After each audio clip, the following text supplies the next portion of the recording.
Now, Parliament has directed the Office of the Auditor General to conduct a special audit of the Adani JKIA takeover deal and present its report within 14 days. The Public Investment and Commercial Affairs Committee, chaired by Pokot South MP David Pikosing, wants the Auditor General to, among other things, unearth the deals behind the privately initiated proposal that will see East Africa's busiest hub under the Indian firm for 30 years. Stephen Leto reports. The Adani JKIA takeover deal has suffered another setback, with the National Assembly roping in Auditor General Nancy Gathungu's office into the matter.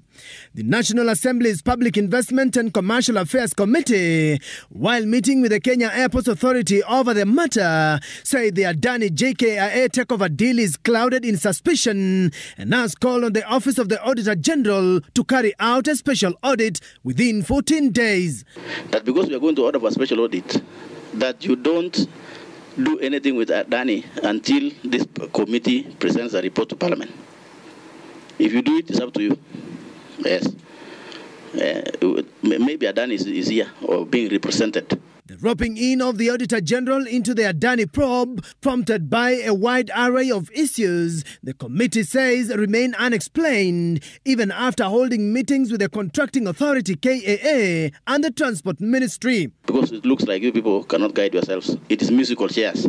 And even if ministers are called, they will of course defend a position which maybe Adani is directing them to say what they're saying in Parliament. So we'll give our way. So how will we give our way? This is now the special audit. This is now the special audit. So, Auditor? JKIA is Kenya, and Kenya is JKIA. If you haven't had that, you need to take that to the bank. Messing up JKIA is messing up Kenya. We will not allow it.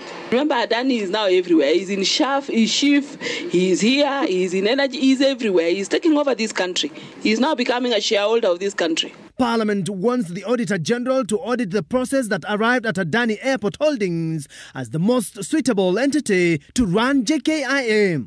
In addition, the David Kosing-led watchdog committee wants the Nancy Gathungu office to probe the scope of Adani's work in the deal and establish if Adani is the best developer. The committee wants the Auditor General to hold sittings with relevant stakeholders to establish if the PIP was the best way and if there was any other developer that was locked out. The lawmakers want the Auditor General to come through the Adani deal and investigate what it has for other airports and airstrips in the country and the fate of KAA employees. At this stage, Adani is a strange animal, which is being pushed by some strange people, maybe in KAA or in this country. I'm convinced beyond reasonable doubt that the person sitting here by the name of CEO of KAA knows the truth and nothing but the truth. So may God help you to tell Kenyans the truth.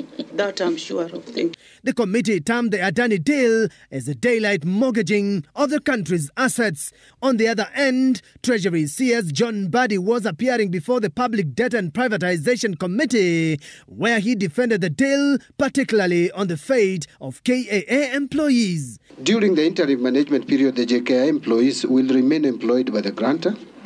The concessionaire will make an offer to the existing employees on terms that are no less favorable to their existing terms of employment. But it goes further to say, upon the commencement date, the assenting JKIA employees, and that is the terminology that I wanted to come out, assenting, because you can't be forced to be onboarded, shall be, and it is mandatory, shall be transferred to the concessionaire.